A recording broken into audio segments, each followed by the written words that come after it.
Lael began to run after the figure who was leading the path. They went deeper into the forest until he couldn't hear anything but his and the figure's footsteps, along with his heavy breathing. He had to be careful not to fall as the floor was irregular and descending. After 5 minutes of running, they got to the end of the slope. The figure finally stopped, but didn't look to him. Aiken was glad to have been physically prepared back in their trainings, which made him just slightly tired. Lael heard some footsteps behind, which startled him. He looked towards the direction of the noise and saw a man running to them. The man had a strong physique and was carrying a rifle with him. He was tall, around 6'1", had brown hair and a beard. He was wearing a dark red shirt and some shorts. You took your time. The figure spoke and sighed, still facing the opposite direction they were. The man didn't say anything and joined them. As he approached them, Lael noticed that he looked younger than he thought. Lael bet he was in his 20s. His eyes were gray and he had an ugly straight scar that would circle the front part of his neck. He also had an earring on his left ear. The guy looked at Lael and smiled, moving his hands in a weird way. Lael didn't reply to him and frowned. He didn't understand what he was saying. The figure looked at them finally. The young adult started to move his hands in a weird way again. Good, let's move on then. The person in the cloak said, tilting the head towards the direction they would go now. Is he mute? That looked like sign language. I don't understand any of it, though. What did he say? After cutting through some high vegetation that was concentrated in front of them, Aiken let his chin drop. Right in front of his eyes, Lael could see an extensive house was built, which was odd considering the ones he saw so far in that island. Near it, there was a garden where it grew some vegetables and fruits. Lael asked himself how the soil could be fertile enough in there. Next to the garden, the soil seemed to be recently stirred and dug. Booby traps? Or recent kills? Aiken frowned, trying to figure out what he was heading towards. On the other side of the house, opposed to the garden, was what it looked like a weapon exhibitor. The young man caught his eye and smiled, tapping the figure's shoulder and pointing towards Lael and then towards the exhibitor. I wouldn't recommend you try to open the exhibitor, no matter what, no matter how. It must be a trap then. He followed them towards the entrance of the door and let them open it before peeking inside.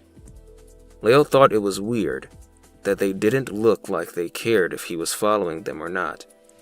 But every time his instincts would try to behave on their own and make him want to run away. He noticed the guy would immediately look at him with an inexpressive face. Sign in, we have a new element and we'll probably rescue more later on. Aiken stepped inside the house and looked around. It wasn't like the typical houses you expect to see. That looked more like an organized warehouse or even basement than a proper house. There were many weapons, ammos, broken pieces, cables, and other projects. He couldn't figure out what they were. The only part it resembled to be a house was a 6 square meter space where there was a small couch that could barely take 4 people, a minibar, a TV, and a radio. There was also a desk and wardrobe, but they were so old and with some bullet holes that they looked off.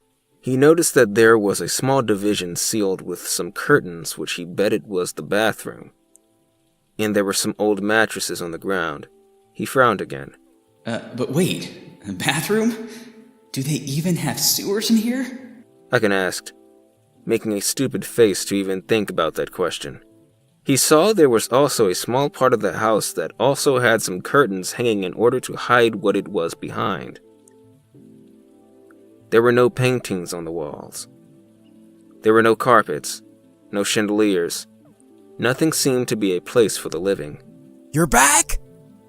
Hang on! The man appeared from behind those curtains, opening them enough so Aiken could see what was behind it.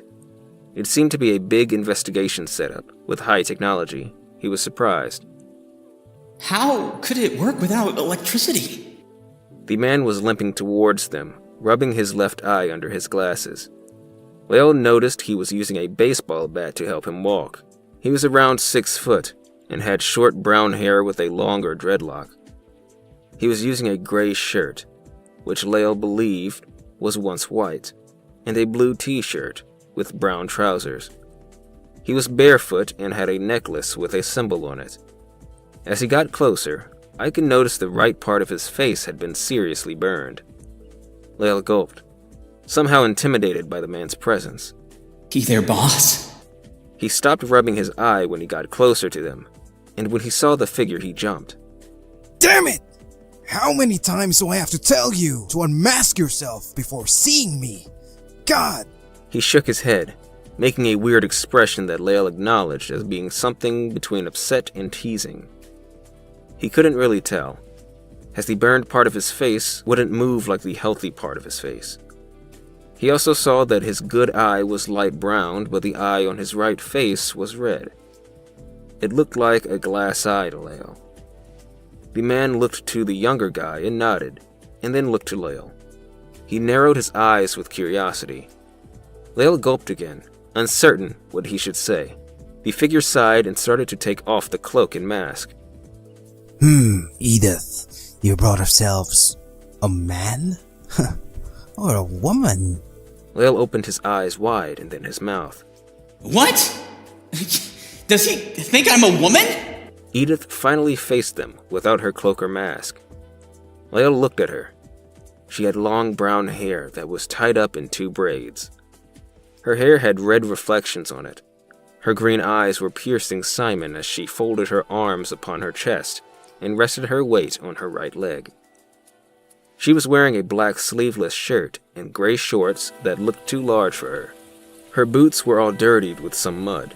Her body had some curves, but she also had some defined muscles on it. She also had the same symbol on the man's necklace painted on her forehead. Can't you tell? Come on, he's obviously a male. She shook her head. She was trying to make an upset face, but she was biting her lower lip in order not to laugh. The man sighed with disappointment and looked to her. Oh, I thought you were finally bringing a girl here. I need to see a real one. He looked to be around his 30s and Edath around her 20s. The girl hit him in the head. Are you telling me I'm a guy? Lael could only blink his eyes, disbelief. Where did I end up? Nale moved his hands again in front of them. Edath and Simon sighed and nodded. The first one looked to Lael and smiled to him. I'm Edath Naleg. This douchebag over here is Simon Orpest, and this sweetheart is Nale Acriton. What name should we call you by? Lael Aiken. Lael wondered if he'd be slapped or punished by talking, even though he was asked a direct question. He had a feeling that these people weren't like the other ones, but he couldn't tell for sure so far. Lael Aiken sounds too troubling. Can I just call you Lael instead? Simon asked, adjusting his glasses. Lael nodded. Nale extended his hand towards him and smiled. Lael tried to smile back and was unsure if that wasn't all a setup. He shyly shook Nale's hand and then Edath's and Simon's. Oh, don't expect Nale to talk, because he can't anymore. Edath patted Nale's shoulder. Nale nodded and made a half smile. He fetched a notebook and a pen and scribbled on it. He showed to Lael after it. Even if I can't speak, I'll write it down so I can communicate with you. Nale smiled. Lael nodded and tried to smile back again. He was still wary of all that friendly meeting. I believe you must be wary of us. It's only natural. But believe me when I say this, we won't hurt you. We actually saved you from those bastards, and we'll do what we can to save your friends as well. She put a hand up so Lael understood she'd continue to talk. We can't rescue them right now. As you might see, our team is a little small right now. Your friends are really many more, and the guy that is dealing with them is a really good influencer. So killing him to rescue your friends won't be easy, because he has many guys backing him up. We're good, but we are too outnumbered. I can fight too! Lael gulped as he saw the 3 of them looking at him. Edath smirked. I was waiting for you to say that. I'm glad to hear it. Do you trust us? She tilted her head. Lael looked at them. They looked like a bunch of crazy ones, but somehow their different approach to him and connection between each other made Lael feel somehow relieved. Well, I don't know if I trust you entirely, but I think I can trust you enough to find my teammates and try to save them. That's all I need to hear. At least you're honest. She patted his shoulder and then put her hands on her waist. What if they're pretending to be friendly in order to use me for their interests? Lael shook his head mentally, trying to clean that thought that popped into his head. That's a possibility, but it's also possible that they actually mean what they say. Either way, it's not like I can do much about it as I'm stuck on this island. So, Lael, Nale here is our rifleman. He's also good at close combat, so he's basically a 2-in-1 guy. Nale replied with a shy smile. Simon is the brainiac, maniac, perviac, whatever. Simon was looking at her with a disappointed face. He's the guy that is useless in fights most of the time, but is quite intelligent when it comes to plans. His strategies lead to success most of the time. Except when it comes to women. Lael covered his mouth with his hand in order not to laugh. With everything that's happening, I still manage to laugh. And I'm what you guys call the leader. She smiled. Lael looked surprised. Edath made an upset face while the others laughed. What's with that face? You don't believe I'm the one who's in charge here? She rolled her eyes and couldn't help but smile with her sudden off-tone voice. It's only natural, Edath. I'm the older one. Lael probably thought it was me. Plus, I'm the one with the brains. Oh, yeah? Are you holding my brains right now? Is that it?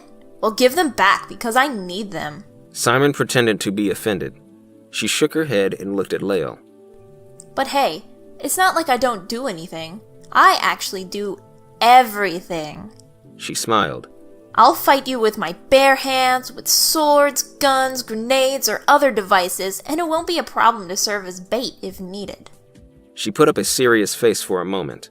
I'll be the one that will be in front of you, not just commanding you, but protecting you. So if someone should give their example, it should be me.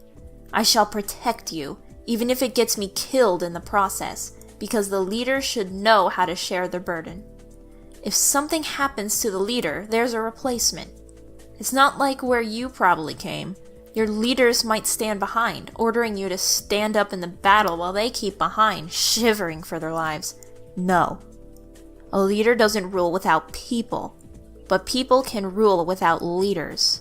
It's up to everyone to be able to stand up when it's needed, and it's up to the leader to guide their people in order of the best satisfaction and correspondence to their needs. She then smiled. Lael blinked his eyes a few times. I think I understand what you're saying. Simon squeezed his shoulder and smiled. Don't try to comprehend her. She knows what she's doing. We entrust her with our lives. Right. Nale wrote on his notebook. Edath nodded. We should understand now what your skills are and what you can learn from us in order to try to accomplish your goals and ours. And also, we can always learn something from you. That's what's good with meeting and socializing with new people.